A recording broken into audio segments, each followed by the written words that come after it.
Hello and welcome to Board Stupid. My name's Wayne. And I'm Matt. And sometimes I just feel the weight of the world on my shoulders. Oh yes, I can feel it. I can feel it. And you know what else makes me feel the weight? What? The weight of board game complexity weight. Oh yes. Are you talking the one that those number next to the ratings on BGG? Yeah, the one that tells you how heavy a game That is. 1 to 5 things. Yeah. That a lot of people like. I don't really know what it is. So Yeah, well, we're going to dig into that because we think it's pretty busted. Quite broken. But before we actually start talking about the spicy content, Yes. let's hit the subscribe button. Hit the subscribe button before we get into our spicy topic of the day. Because if you hit that button, you'll be told every time we come up with a new video for you. Every single time. Every single time. We push out a lot of content for you guys, so yeah. Yeah, absolutely. Hit that button, everyone's happy, and it makes us feel like we know that you care. Yeah, exactly. And since we know that you care, we got a little gift for you, a 10% discount on the Into the EM website. So if you're looking for some spicy clothing, Some nice t-shirts. yeah, Or some nice casual wear. or you need to do your new wardrobe for the summer, either for going out to the beach or to the office. The Into the EM's got everything that you can even imagine, and they got so many good quality t-shirts and graphic t-shirts and all that stuff. Definitely check the website because they got a lot. They're coming out with new design all the time. The fit is Fit is excellent. The quality is great. The print is wonderful. You look good, mate. Exactly. Looking real nice. Yeah. So, as we say, you should go and treat yourself. Treat yourself. Should we dig in, Matt, to get spicy? Yes. So, Matt, let's start by telling the people what board game complexity weight is, at least in the world of the board game bubble. Which, for the most part, exists and resides on the internet on boardgamegeek.com. On boardgamegeek.com. That is a fantastic resource for all board game knowledge. It is the resource. It's IMDb of board games. You use it every day. I use it every day. All our friends that board games, they use it like very often. Common, yeah. And it's very much the central point of where you can find a lot of information about basically any board game ever existed. Yeah, absolutely. If you like movies, you go to IMDb to find out about the movies. If you like board games, you go to Board Game Geek to find out all about that board game. The designer, the game, the publisher, whatever. There's information in there galore. Yes. And one of the bits of information, if you look for a game, will be the board game weight. And the weight is on the top right corner, and it is a number between 1 and 5, but with a decimal point. So between 1.2 and 5.0. Yeah, and generally it's used to describe how complicated, how complex the game is. For example, let's do like a silly one. If we got Uno, it's probably a 1. 1 point something, 1.0 or 1. Well, if you go to something like, I don't know. Mars or... On Mars or Mage Knight or... Those goes up to like between 4.5, 4.9, like they're very, very complex. However, is what we were discussing the other day, is like, that is just a number that doesn't really describe the complexity of the game. No, not very well, we think. I think Board Game Geek tries to do a job of explaining what each of their numbers means. For example, between 1 and 1.5, they're saying they're very light games, very easy to learn, suitable for beginners and casual gamers. And I think that's fair enough. Fair enough. And then at the top end of the scale, they're saying that they're very heavy games with highly complex, challenging games that are typically suited for enthusiasts who enjoy very deep, intricate gameplay. And I think that's kind of fair enough, but also I've got problems with that as well. I think the two extremes of this scale that is based on the rule complexity, the strategic depth, the length of the play, the interaction between players. There's a lot of components that form this number. And that's why I think that is broken. Too many things just going down one number. Yeah. But the two extremes are kind of like getting, because you go there, it's like, all right, Twilight Imperium is over 4. Fair enough. Okay, yeah. And I don't know, Monopoly probably is a 1.5 or something like that. So the two extremes are, you get the idea. Just like between the 1.5 and the 4.5, I think is a big mesh. Yeah, and if you start looking in the middle of the scale, anything between like a 2 and a 3, or even like a 1.9 and a 2. Yeah. All of those games in between a 1.9 and 2 are vastly, broadly different, and with different levels, in my opinion, of complexity. I think what Board Game Geek fails to do is adequately split out its language properly. Because I don't think a game that is deep is necessarily a complicated game. Yeah. Right? And at the same time, a highly strategic game doesn't need to be that complex, because otherwise something like chess is, it's a 5? I don't know. I mean, it's probably the most like deep game that you can imagine, something like that. So yeah, but I think chess on BGG is like a 3.8 or something like that. Yeah. Yeah, but that is because the rules are simple, but then the depth of the game, the strategy of the game is probably the highest one. Otherwise, it would have not been played for hundreds of years. Right. Or I think the Chinese or Asian history game, Go. Yeah. Very heavy rated on BGG.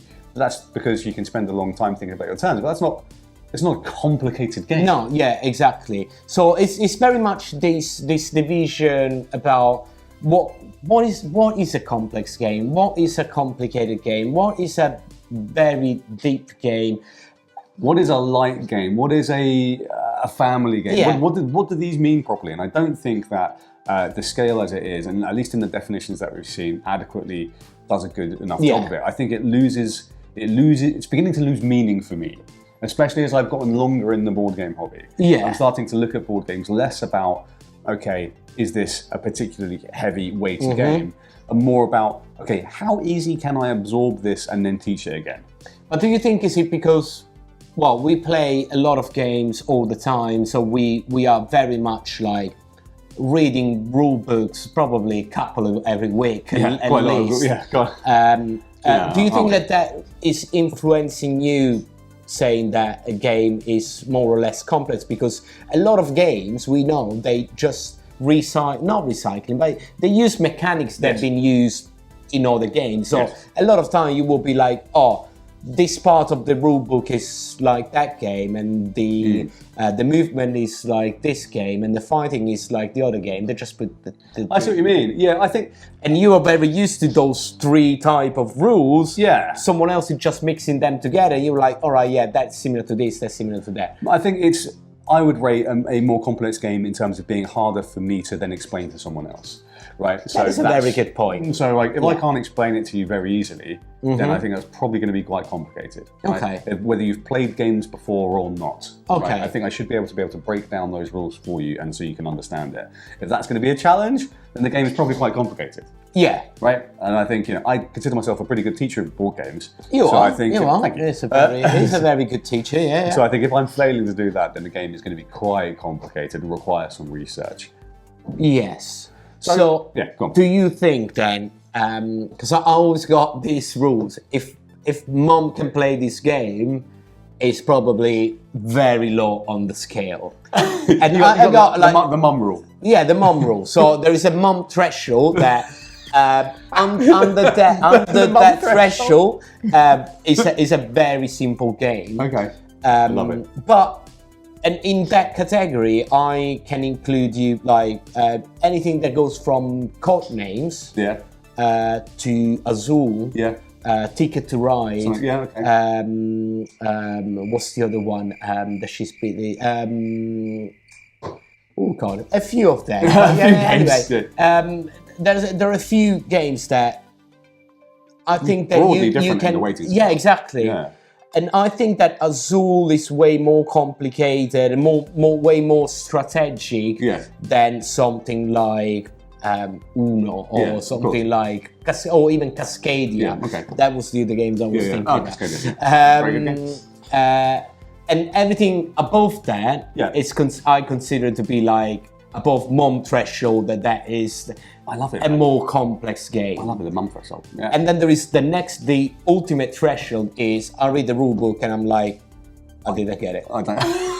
And there are a few games. Or it might just be that the rules are badly written, but that's not what you're referring to. What you're referring to is It's a very complex. difficult rule book. Yeah. Like, With maybe lots of keywords Yeah. and interactions between rules. I remember the first time that I played with my girlfriend Mage Knight, she was explaining me the game and I was like... and it's just like, I play games all the time, but sometimes like the rules don't stick or they... Yeah, or don't make sense at the first brush. I think, it's a problem. And I think also with things like a rating system, especially a public one, it's going to be heavily subjective, right? So even though you have these sort of broad-ish definitions on BGG's website, people will just assign whatever they want to. I think that's a 5, and they will rate it a 5. I think that's a 1, and I'll rate it a 1. It's a public rating system. Yes. I mean, so it's going to be heavily subjective. It will be informed by, as you say, your past experience with games or not, or your past experience with similar games or not. So if I played a similar game to this before, I'm like, it's only a 2.5 or whatever. Yeah. But, Joe Blogs down the road might be, I've never played something like this. This is a 5.0. It's impossible to learn. Do you actually go there on the BGG and rate games? I have rated games, yeah. I rate my... I always rate what I think of a game if I own it. Yeah. So I give it like an overall rating. Okay. But the complexity rating I typically don't do. I used to, maybe here and there, but I don't do it anymore. I think that is such a subjective thing. So It you is. can't really... It's heavily, even if they've got guidance there, the guidance I don't think is useful enough because, like I said, it conflates language. I don't think deep games are necessarily complex. No, I don't think complex games actually are deep sometimes. No, They're going to be wide and hard to learn, but the strategic depth is actually not massively valuable. And really what you're doing is spending time exploring the systems, which isn't bad. Yeah. It doesn't mean it's deep. No, So you just like got a lot of options and a lot of like moving parts. Lots of options, lots of moving parts. Doesn't mean there's depth in the strategy there. Yeah. So let's just recap a little bit. We talked about maybe it's useful in the extremes. I think maybe the language is being conflated a little bit, that it's heavily subjective, and that once we get into the center of those ratings, it starts to lose its value. Yeah. And I don't think it adequately accounts. Let me move on to this next point, Matt. I don't think it adequately accounts for width, depth, and complexity, which I think are 3 different things now. I think there's now 3 things. We speak about this like quite often. Those are 3 very different things. Yes. Because the number of rules that you have in a game doesn't make it like wide or deep, necessarily, right? Or doesn't make it... Or if some of the games that we love, you just have 1 rule in the game, but it's so deep that, you can play it for days. Exactly. Really like, for example, take Ra. Yeah. Ra is a beating game. It's just got 1 mechanics, 1.5 mechanics, but you could play like that for hours and hours, days and days, because it's really beautifully deep. Same with something like El Grande. Yes. Which hasn't got many mechanisms, mostly just area majority and some cards which just play with the area majority. Yep. But my gosh, the value of strategic depth in that game is unbelievable. Yeah. But I don't think, for example, something like Endless Winter, Paleo Americans, is deeper than that. Not at all. No. I think it's a much shallower game. It is. It's just way wider. wider. It's way wider. It's much and broader, wider. Yes. And there's a lot of things that you need to keep an eye on. But those things that don't go too much into that. Same with something like Uwe Rosenberg's Caverna or A Feast for Odin, where you just have lots of things to do. And is it necessarily really deep things? Yeah. Is it any deeper than Ra or El Grande? I don't know. I don't think so. Probably not. Now that's why, this idea that when we review games and stuff, that we always speak about like the width and the depth of the game. So to me, a complex game should be at the same time deep and broad and wide and probably difficult to learn and understand, because again I think that third part of the triangle there, we talked about breadth or width and then depth. The third part of the triangle is complexity. And complicated games just have lots of rules. Yes. Right, it might be a simple board, it might be not many pieces, but there might be a rule book this thick. Yeah. That's a complicated game that isn't wide or deep. Yeah, exactly. Or you got some of the abstract games, it takes like way more to understand. Do you remember when we played Portals? Yes. It's a very nice game. Yeah. It's very abstract, Yes. and you need to check your board, the central one board, one to the one right, that, one to the left. Yeah, and remember that if you move something from the right, you need to go to the left. It's not per se too complicated once you get into the rhythm. But it is complicated to explain and learn. It took like considering the game, like I a don't little think bit is to just like, yeah. ooh. I don't think like in terms of like the weight, the game Yeah. is very heavy, but it is a complicated game because it's weird. Right? It's a hard one to explain. It's hard to explain. It's hard Here's to another grasp example, I think. the rules. I think Scout is one of my favourite card games ever. I think probably my favourite card game ever. I don't think... You told us a few times. This is why you go buy Scout. It's like £15. You'll love it. But it's like, it is a game that is really fun. Mm-hmm. It is not wide. Right? It's very narrow. Yeah. It's hand management, right? That's Yep. it. It's a hand management. Set collection. And you're trying to get rid of all your cards, like laddering, I think is what it's called. It's not... depth, maybe a bit deeper than wide. It has some depth to it. It's interesting, strategic decisions, right? But explaining that game I know where you're going. Yeah, it's weird. It's a complicated something game. like that. It's a filler game for board gamers. Yes. It's not a filler game that you take out to anybody. You can, friends. but you're going to end up hitting the complicated hurdle. Where you might go, okay. That mom threshold. You're going above the mom threshold. Because you go, wait a minute, actually, this is how the guards work, and actually you can only pick from this side to that side, and you can put them either order, but they have to stay in the same... But I've taught this to a few people in a few different ways, and people that haven't played card games like that before go, blue screen of death. Yeah.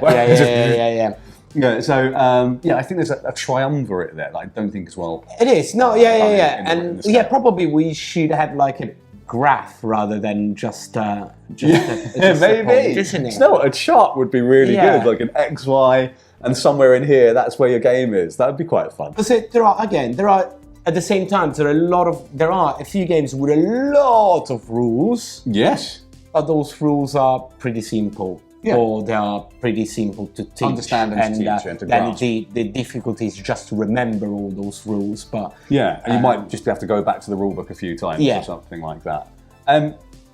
Let's talk a little bit then, Matt, about how I feel there's something of a skew, at least in the board gaming community, to preferring or more highly rating or more respecting. They do respecting yes. more complicated games. Yes, I think that's kind of like kind of a trend. The more complicated, the better it looks. Or it just because the thicker is the rule book, and they're like, this feels like a proper game. Like it's not.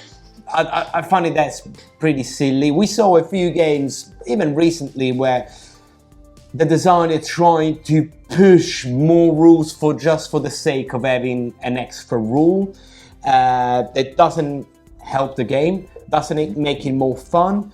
It's just for saying like, this is a complicated game. It's just complicated at that point. And I think there is definitely a tendency in board gaming circles to prefer or rate better or respect better games that are more complicated. Is it because people can't understand or are wider, maybe? I don't know. Or like, there's like, I don't understand it. This must be a 5. It must be and great. It's just like, it must be amazing. But that's something like I heavily disagree with, and I think people I don't know. From what I've read a lot on forums and stuff, and doing some research for this video, and associated videos and stuff that we're doing work on. Just the general feel is that there is a skew towards those kind of games, and it's something that I think we on the channel, Matt, couldn't disagree with more.